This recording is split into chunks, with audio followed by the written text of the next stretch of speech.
Hello, everyone. If you are here for a webinar here from Trusting News, where we are going to be talking about some quick tips for your election day coverage.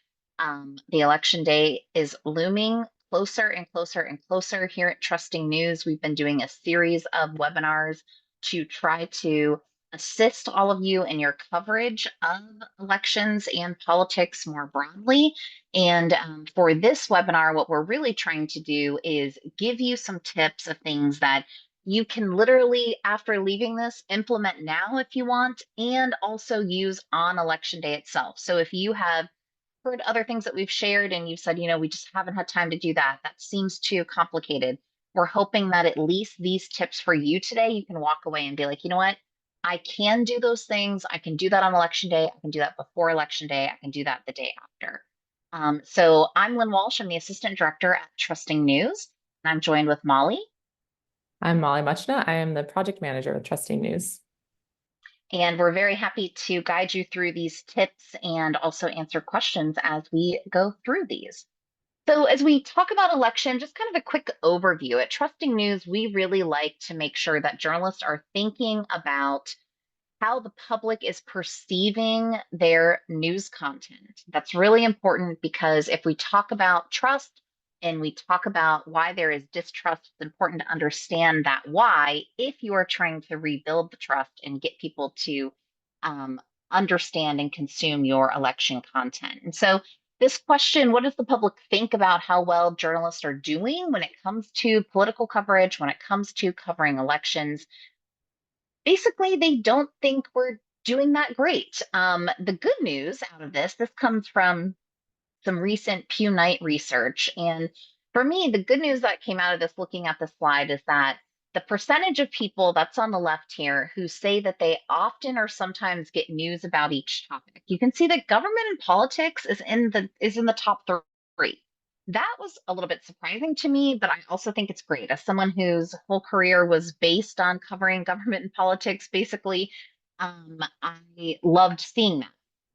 Now, the not so great side is if you look at the other side of the chart, what this shows is while people are saying they're getting government coverage, they're getting political coverage, which means that they probably want this, right? People are not very satisfied with the quality of coverage that they are seeing. They actually are pretty dissatisfied with the coverage that they are getting when it comes to government and political coverage. So, setting that up so that you understand, if we are providing this content, we want people to be satisfied. We want to provide helpful, useful content and content that they're going to engage with. And so, really quickly, also just kind of an overview of the landscape of trust in the US. We know that trust in media has been declining for decades. It hit its lowest point this year.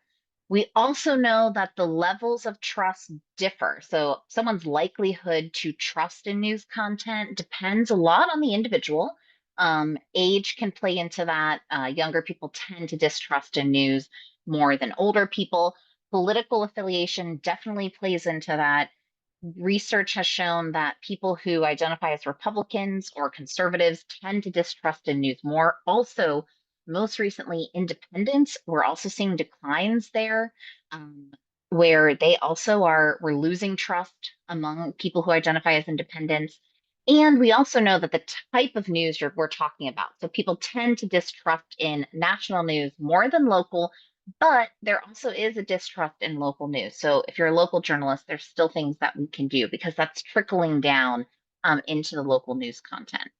The other really key component here is that most people have never talked to a journalist. So as we're talking about trust and we're saying, why don't people trust us? Well, if you think about who you trust, they tend to be people you know, people you've talked to. And if most people have not spoken to a journalist or don't know us, why do we kind of expect this trust?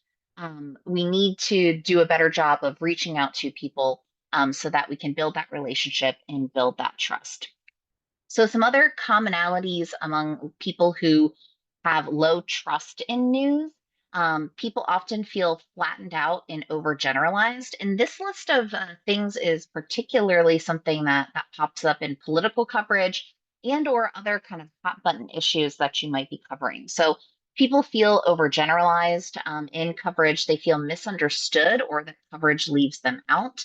They also feel that journalism is not made for or by people like them. So they notice when newsrooms are not made up of people who look like them, have experiences like them, have the same worldview as them.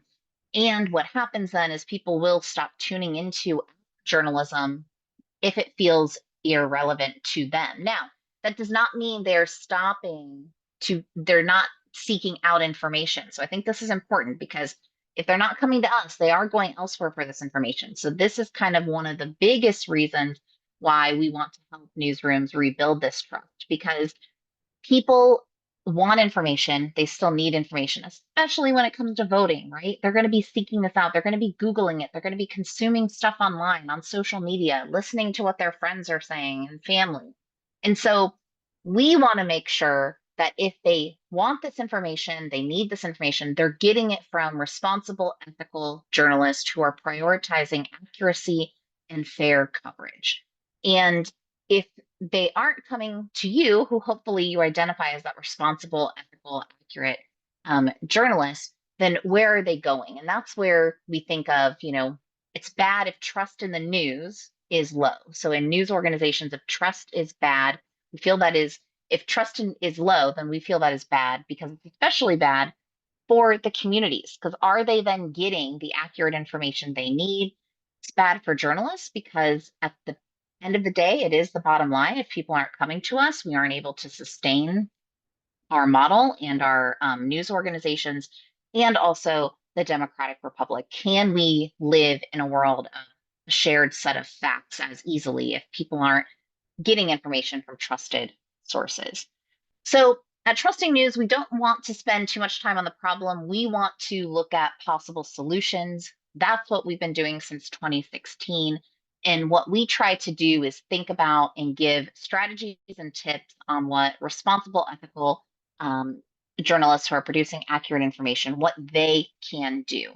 And so this work primarily involves transparency, engagement, and in when we're being transparent about how we do our jobs, what we value, what our goals are, the fact that we have ethics, the fact that we fact check, all of these things, being transparent about the process and how we do it, engaging with the audience to make sure that we are aware of what they need, what questions they have, how can we best help them, how can we best serve them, right? That when we are engaging, when we are listening, when we are being transparent, that we are doing it with humility and that we are having this counter narrative. Basically what that means is explaining to people before they have a question, before they make an assumption, and when we're doing that, we're taking advantage of attention where we have it, which means in individual stories, on social media, when they are in the content, when they are reading it, when they're watching the story on TV, listening to it on the radio, or reading it online or on social media.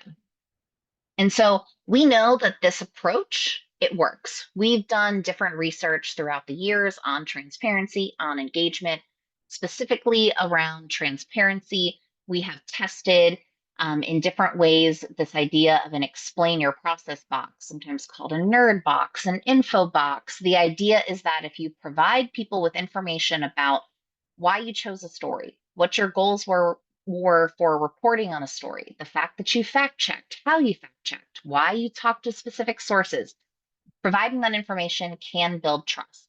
We also know that engagement, purely reaching out to your audience to listen, to ask them what they need, we know that that also can help build trust. Not only can that help build trust, that can build relationships.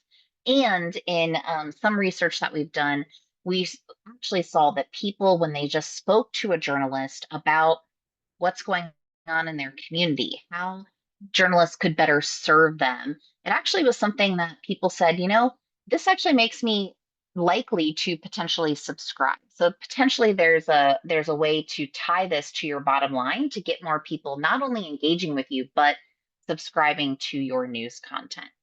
And so the question is, when it comes to election coverage, what are things you can do to build trust around transparency, around engagement, and by meeting people where they are. And so the first tip we have here is focused on language, the word choices, the words that you use. And the first tip we have is to avoid polarizing words and frameworks. So when we talk about this at Trusting News, we like to say we know that political content, especially, can be very polarizing, or people feel as if it's polarizing. The conversations are polarizing. People are avoiding these conversations with family, with friends, right? Well, as journalists, we can do a better job of making sure we're not contributing to those polarizing narratives.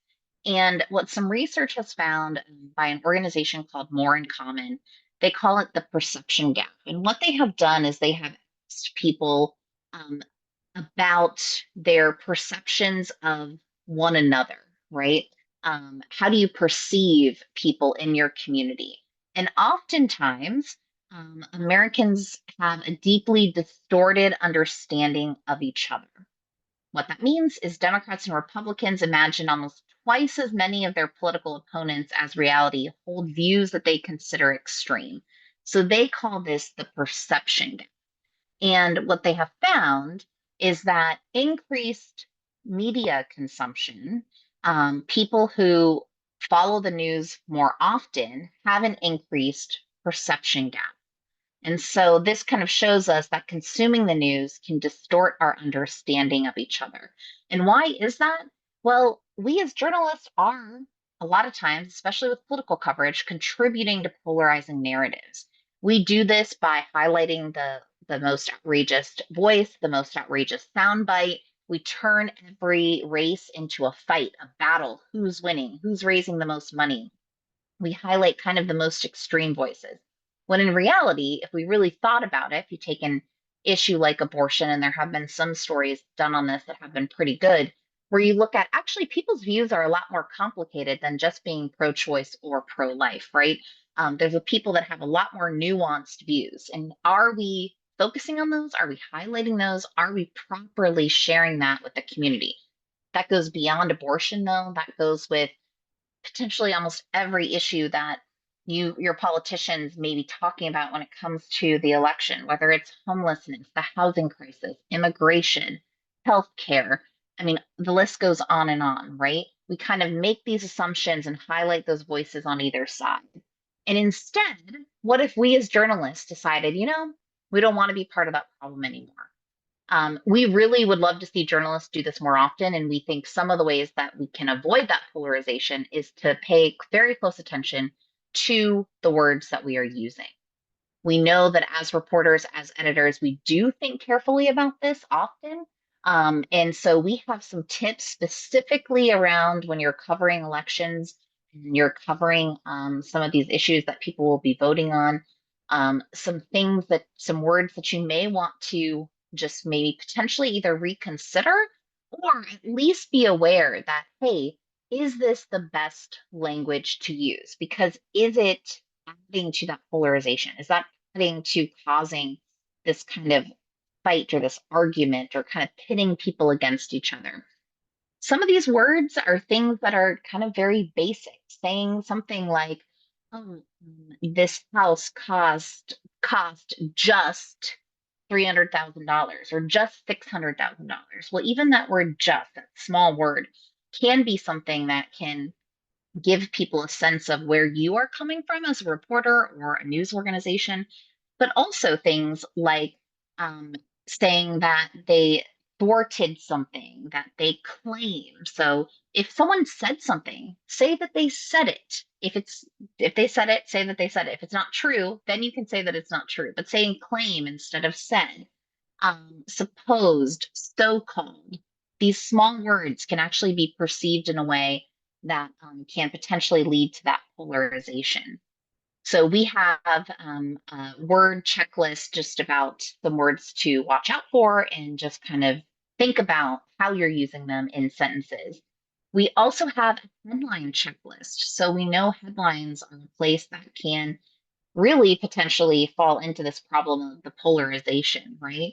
And so, what words are we using in that headline? Does the tone of the headline match the tone of the story? Very basic question, smart question. Are we trying to be playful or snarky with the headline to try to see if it's something that can get clicks or um, maybe get people to go through on social media, right? And so we need to think about those words. While that may be fun for us, it's not something that can help when it comes to the polarization problem. So we have a headline checklist that you can use. And with both of these are things where you could print this out. You could take a screenshot on your phone and kind of just have it with you on election day. Bring it with you as you're reporting and kind of go through it in your mind. We also have an anti-polarization checklist. Now, I really love this checklist because this can be applied to really any story you're doing, but we have worked with now several rounds of different groups of journalists in newsrooms where we have asked them to use this on 5 stories, on 10 stories that they are doing around election coverage in previous years. And what this checklist does is it's meant to be used by a reporter, by an editor, maybe by both together to ask questions around story framing, headline framing, word choice, and sourcing. And what it does is it's not meant to necessarily give you an answer about what words to use. It's more asking you to pause for a second before publishing, maybe before you start writing, and asking questions like, what's your reason for doing the story?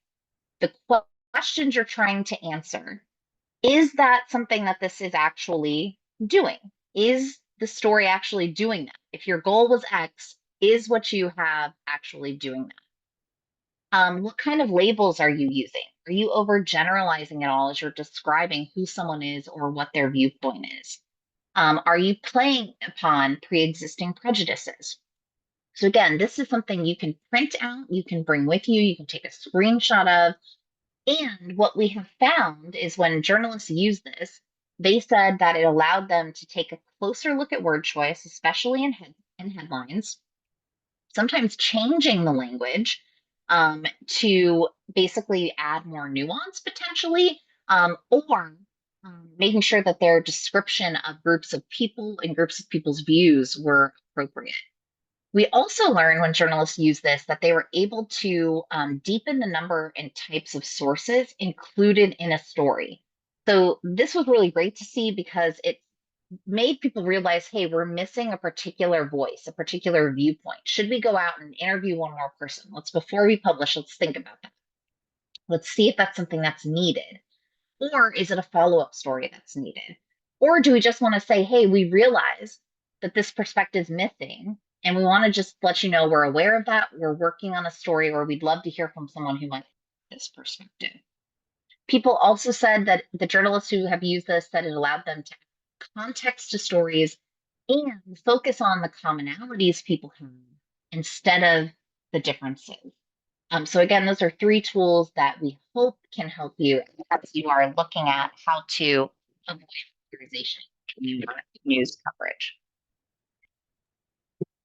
So the next thing that we hope you'll keep in mind, both on election day and leading up to election day, is explaining polling and political polls. They're so confusing. I feel like most people outside of my journalism sphere or political junkie sphere don't understand how they work. There's tons of them. They seem to contradict one another. It's hard to know which ones are trusted, which ones you should be paying attention to, or which ones you shouldn't be. So the more we can help people along in that process and understanding, the better.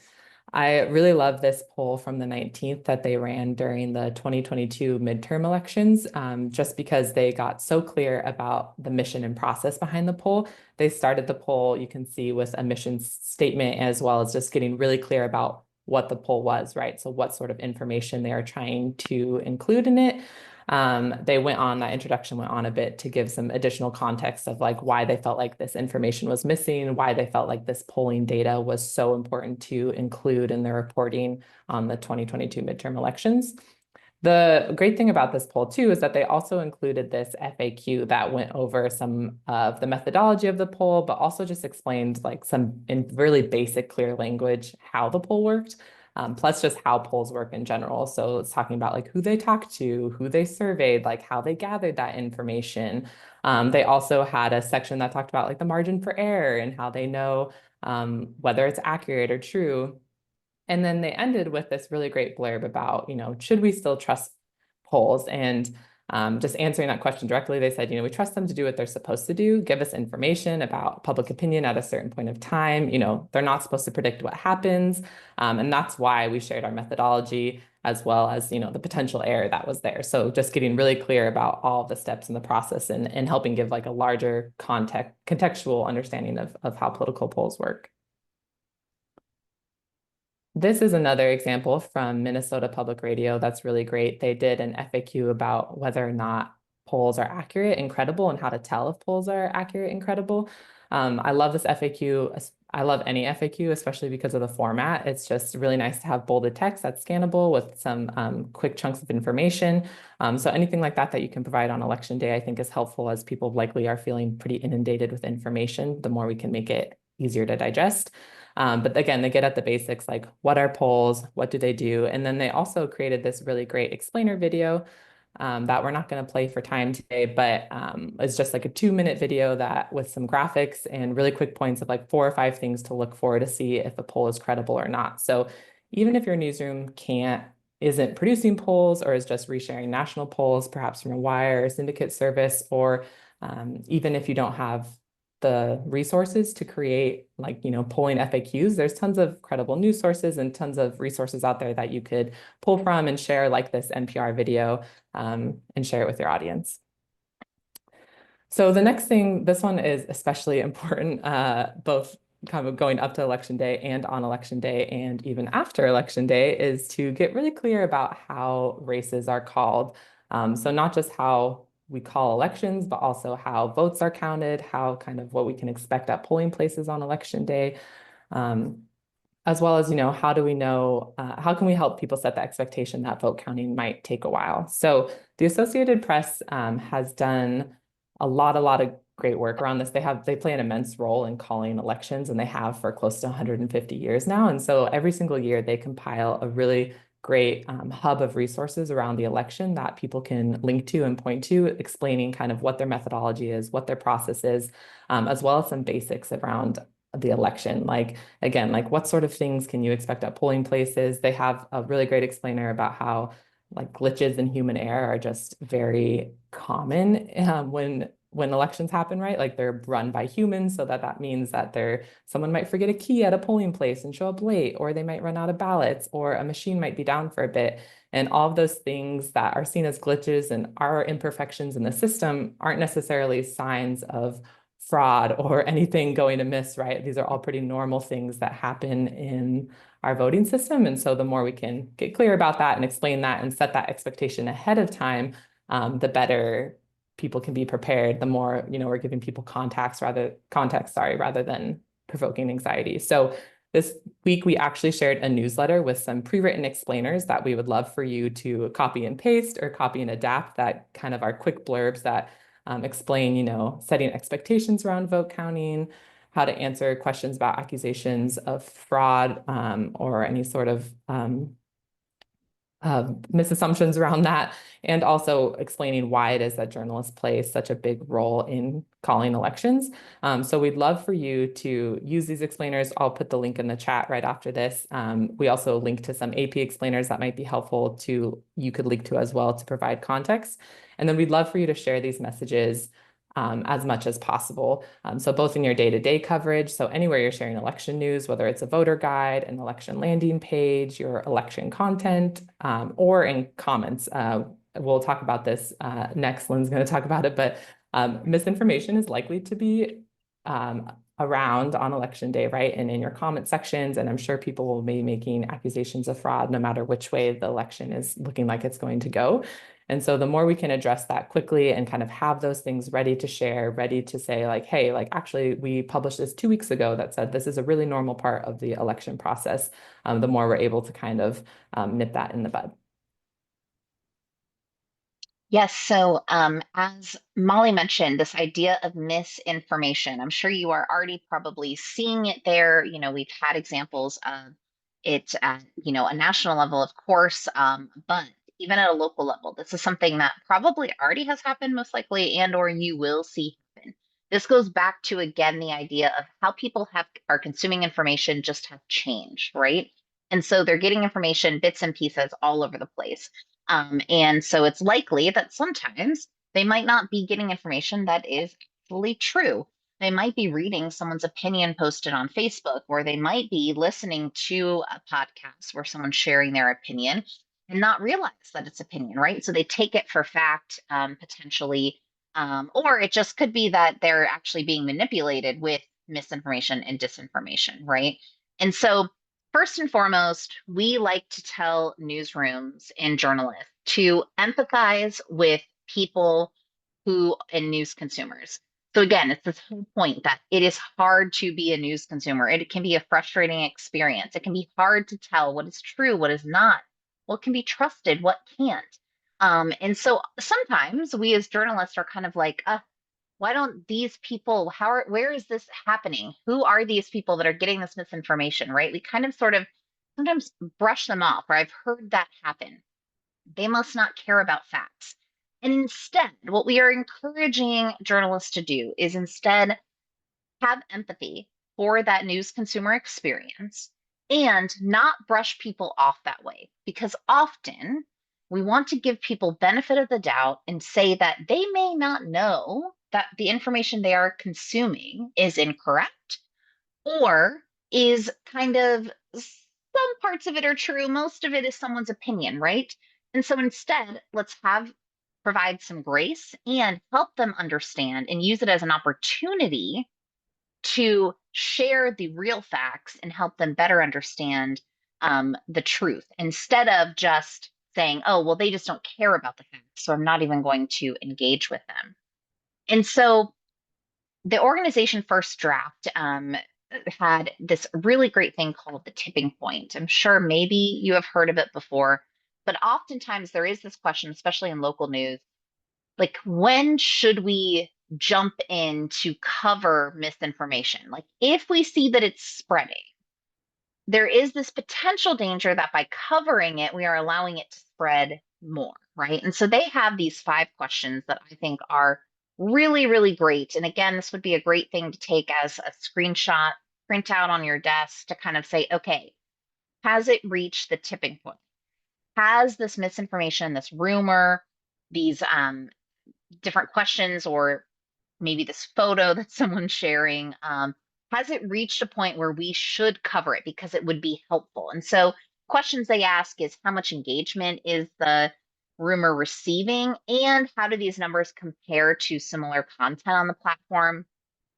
Is the discussion around this limited to one community? So this is particularly important because if it's just people, maybe you're just seeing it on one Reddit thread, or for example, or in one Reddit community, then maybe it's not time to cover it just yet. Maybe you monitor. But if you start seeing it on Reddit and on Facebook and maybe in a phone call with a family member or a friend, okay, now it's spreading in different places.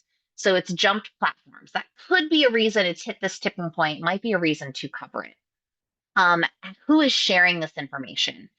Is it someone that's an influencer, a verified account, someone who people do trust? And have larger media outlets covered the rumor? So these are all questions to ask. If you answer kind of yes to all of these, that kind of then means it's hit that tipping point and it's a good idea to jump in. Now, how to cover it? That's the question that you may be wondering. We have an example here. This is from the Atlanta Journal-Constitution. It is an older example, but I think it's a really good example, because they explained early on what QAnon was, and they gave the background of how it started, where it got its start, how it came to Georgia. And I thought they just did a really good job of kind of breaking this down for people to really have an understanding of what it means, that this is something that people do believe, but it's something that is not based in fact. Some of the beliefs that they have are not based in facts, but we are making you aware that it exists, what it is, how it got started, how it's spreading. So this was actually just a story. They did answer questions in it, in kind of that form of the FAQ. We also have this example. This is also an older example, but a really good example of a reporter taking it upon themselves to respond to misinformation accusations. So someone was accusing the TV news organization of basically like editing and manipulating their images of how crowded beaches were. And so this reporter went to his Facebook page and said, hey, like, no, actually, we're not manipulating the images, but let me show you how the different perspectives, depending on which camera angle we're using, can make it look different. We have the overhead camera from our chopper. We have the camera that when I'm standing to you giving my live update, here's what that looks like. Here's what it looks like from my phone. Here's what it looks like when it's a zoomed out version, a zoomed in version. So we went through and explained all of that. And those are things that you can do, and especially like with voting lines, it's something to keep in mind. You may have accusations around that, right? Explaining people how you're approaching it, how you're showing the line. Can you count the number of people line? Instead, can you say how long it's taking to wait? That type of thing. Um, the next thing we have is the importance of correcting your mistakes. And so this may seem silly. Of course, we're going to correct our mistakes, but it's something that is really important. And Molly, do you want to go ahead and talk about the importance of correcting mistakes?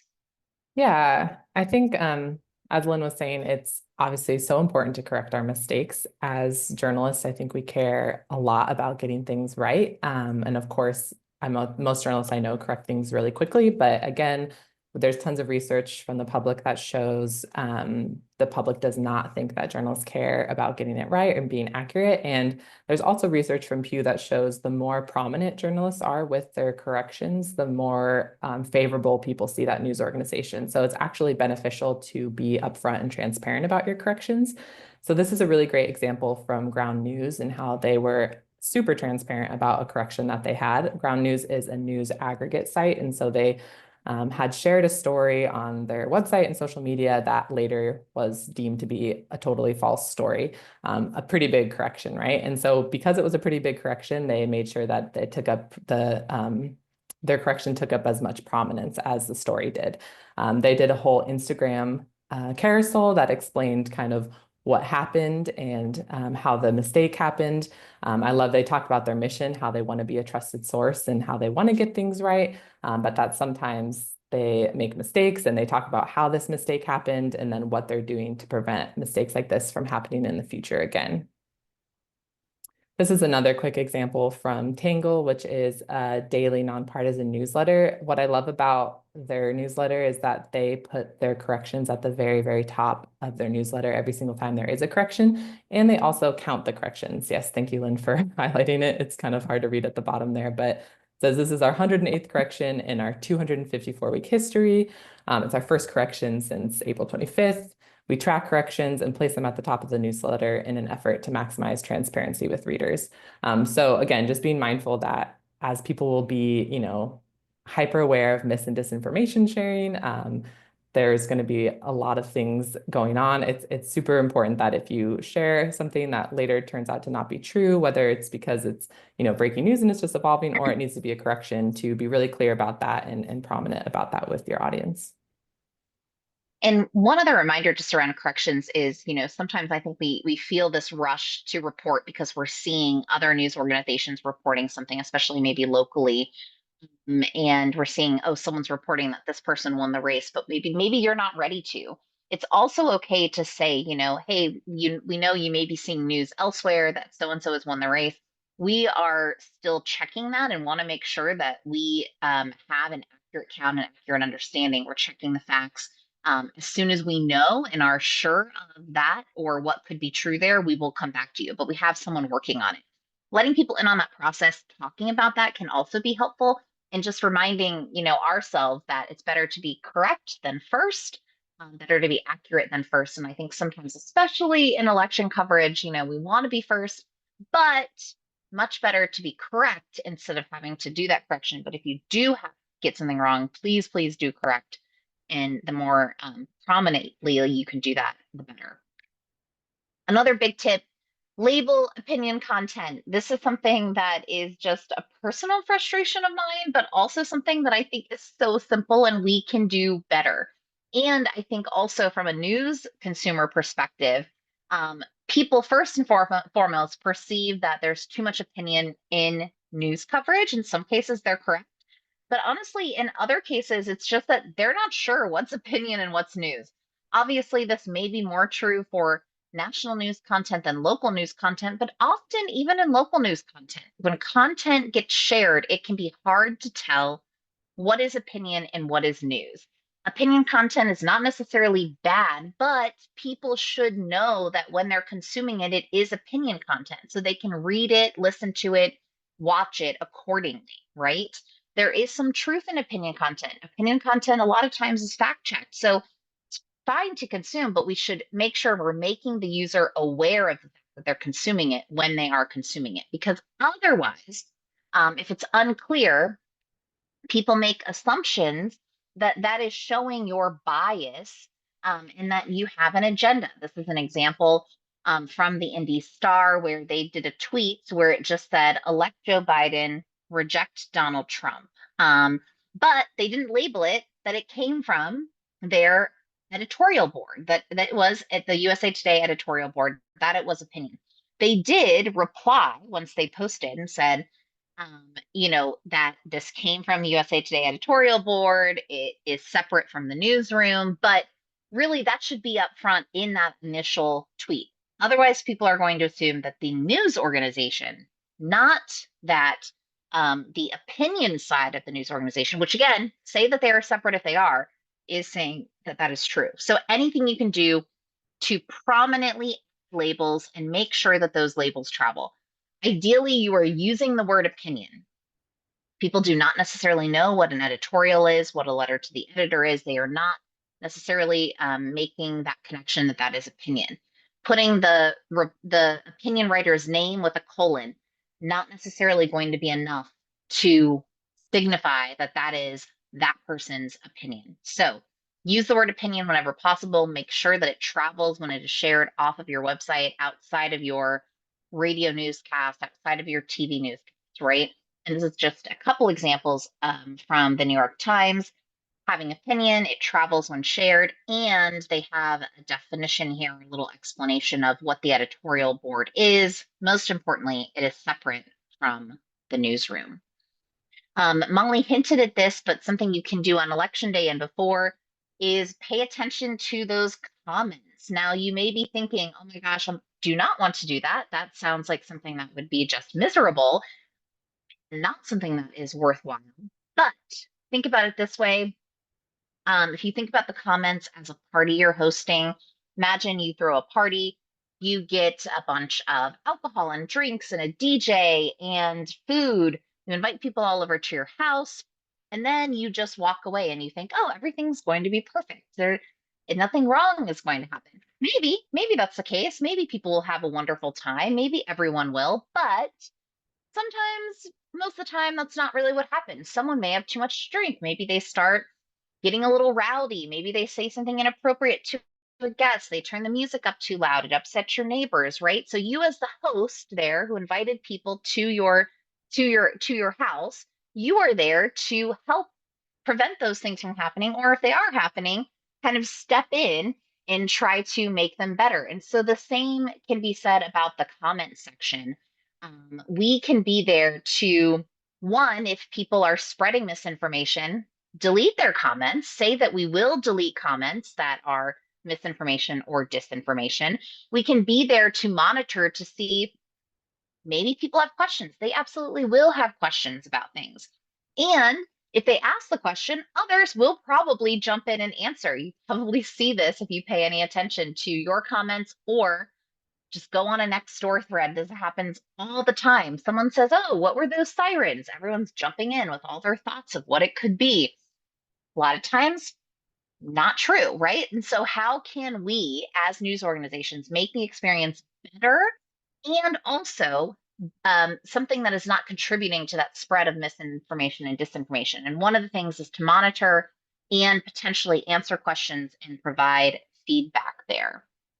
And this is an example. When you're doing this, tone is so important. So anything you can do to recognize that, hey, We know there can be a lot of partisan information out there. Here is what our goal is. Here is where you can find the facts for this election. If you have other questions, please let us know. And then our last tip here for you is provide support, not anxiety. So we know that a lot of times we get all pumped up for election coverage. We do want to make it exciting. But for a lot of people, they aren't necessarily consuming every headline and every result and just waiting to hear who has been elected. Some people are, not everyone, though. And so, how are we providing an experience that isn't adding to anxiety that people may have? How are we making sure that we are providing useful content that is helping them?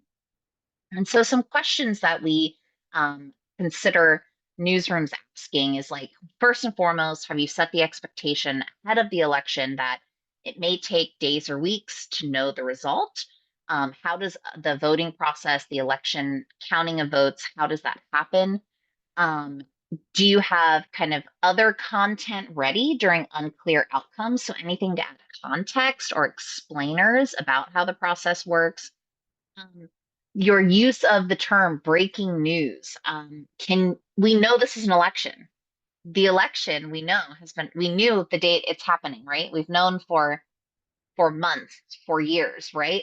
So the fact that an election is happening is not breaking news. Let's not try to add to anxiety by sending breaking news alerts about the fact that the election is happening, that it's election night, that the polls are closing. We know these things ahead of time. So let's really think carefully about our use of breaking news, our use of push alerts, our use of breaking news graphics. All of these things are things that can add to the anxiety and potentially add to people avoiding the news. Um, and so, again, this is kind of a screenshot of all those tips we just went through, and I'm making sure that we're leaving some room for questions. So if you have questions, feel free to start adding them to the chat now. We also can um, take any that maybe previously were added there. But tips for better election coverage, specifically things that we know you can do day of, day before, day after. Avoid polarizing words and frameworks. We have 3 different checklists to help you with that. Explain polling. How do polls work? If you are yourself as a news organization doing polls, explain why, explain how it works, explain why you trust the results. Explain how races are called. I do think, as Molly said, this is going to be something that's going to be particularly important this year. How and why do we not have results? How does the process work? Anything that you can have ready to go, ready to explain that, I think is going to be really helpful, that context. And when you do it, make sure you're doing it in a way that is non-alarmist. This is what we have expected. Maybe there was a new law that was passed or something like that. This is what the new process is. Address any misinformation. Think about that tipping point. If you make a mistake, please correct it prominently. If you have opinion content, label it, make sure those labels travel. Do monitor your comments. There could be some really helpful questions that people genuinely need some help with. And so you could be helpful and provide information. You also can use it as a way to delete people's information or posts that are contributing to misinformation and the spread of disinformation. And then anything you can do to provide support, not anxiety. Be very careful with that breaking news term, push alert, and or those graphics. And so we have an election trust kit that covers some of these, actually all of these tips. It also has others information too, if you're curious and want to dive in a little deeper or share it with your newsroom. And we do still have coaching if you are interested in working to depolarize your election coverage. We are still offering these one-on-one coaching sessions with Trusting News, either with myself, with Molly, or with Joy. So there is a link to sign up. And then, of course, we have our newsletter, which we will be continuing to share some election tips through the election, maybe potentially after. And we just really want you to know that we are here to support you. And so, with that, I'm going to stop sharing and see if we have any questions. I haven't seen many questions. There's been a lot of great conversation and Awesome. link sharing in the chat. I will just say I just stuck this in the chat, but after this webinar, we will be sharing out either today or tomorrow a replay of the webinar, as well as a link to the slide deck. And we also have kind of a handy shortened infographic version of the tips that we shared today that is more printable and shareable on social. So we'll share that first with you all so you can kind of have that as a resource if you want to share that with your colleagues as well.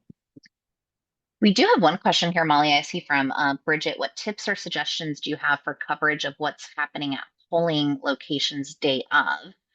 Questions to ask voters, what to ask election workers. And I'm curious, I mean, questions to ask voters. I think my mind first goes to, again, trying not to cause alarm, I guess. And so maybe asking more just like, what was your experience like voting today? I think before maybe you go live and ask someone how long they waited, make sure you're asking multiple people how long they waited, because it could just be that the person you asked went at a time that was extremely busy and maybe there are no lines now. So I think, being conscientious of that question. I know we sometimes are like, oh my gosh, lines are so long or the wait was so long. Well, maybe it was in the morning, maybe it is midday, like kind of making sure we're getting a full context maybe of where that is. What to ask election workers? I guess I tend to think of the same thing. Like I think you definitely want to ask if there have been questions, right? We're still or any issues. We are journalists. We need to know and want to know if there are problems. I would just make sure that before you are saying that there was a problem and you talk to one election worker, that you are making sure to fact check it and like fully vet the information, because it could just be that there was a small thing that happened, and it actually really isn't a problem, or maybe it's normal and they didn't realize. um, Molly, anything Yeah. else, even do you have any tips like coverage for of what's happening at polling locations, Daya?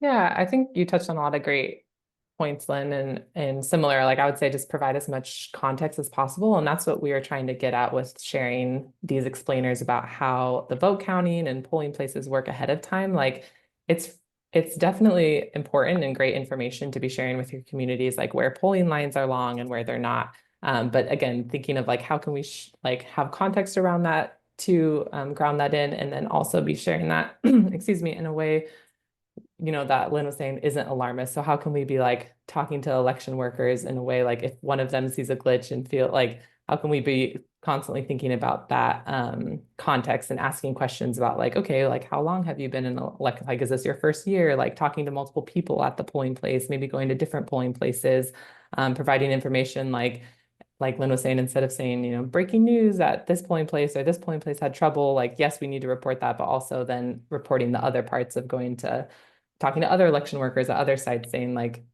all the other election sites and polling places were functioning fine, or had no hiccups or whatever you want to frame that in. So I think, again, just remembering that wider context. Yeah, and Kurt has a comment here. One of the biggest things that bothers me is when election administration issues characterized as a win or blow for a candidate or party. That's kind of getting at the whole idea of us as journalists. Again, it's about winning, it's about losing, which yes, at the end of the day, someone is going to win, someone is going to lose, right? Like that is what is going to happen. But we are not the people who determine that. This is determined by actually people voting. And unless we are somehow qualified and or like can back that up with data or research, we really should not be categorizing it that way. And again, that also is potentially an opinion, most likely, an opinion that someone has, right? That it could be a win or a blow. We don't necessarily know yet unless you have that data. If you do have data and research that's going to back that up, then say that and attach that to comments like that. Um, but yeah, I think that's a good example of kind of what not to do. I think you see that more with national than local, but maybe potentially with local as well. Any other questions?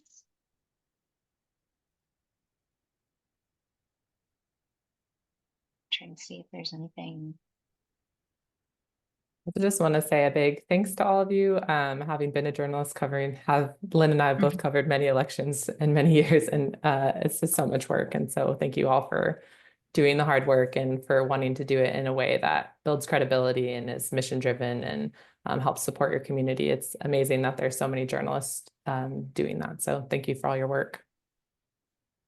Yes, and please, hopefully, you see us as we're glad that you were here today. We hope you see us as a resource moving forward. Molly has shared, the links to all of this. We will be sharing the slides, which have links to all of this. But if you do want some one-on-one advice, there's still an opportunity to sign up for that. And then, in our newsletter, we'll be sharing these tips and just saying, the best way how you can get in touch with us as the election is happening. And as we are here in a couple of weeks, which is crazy to think about, but it's already that close. How you can get in touch with us if you do want some help, some support, or have a quick question. So thank you all so much, and good luck with election coverage. It's very important. The public definitely needs all of the important work and info that you are sharing. So thanks for all that you do. Thanks all. Bye. Bye.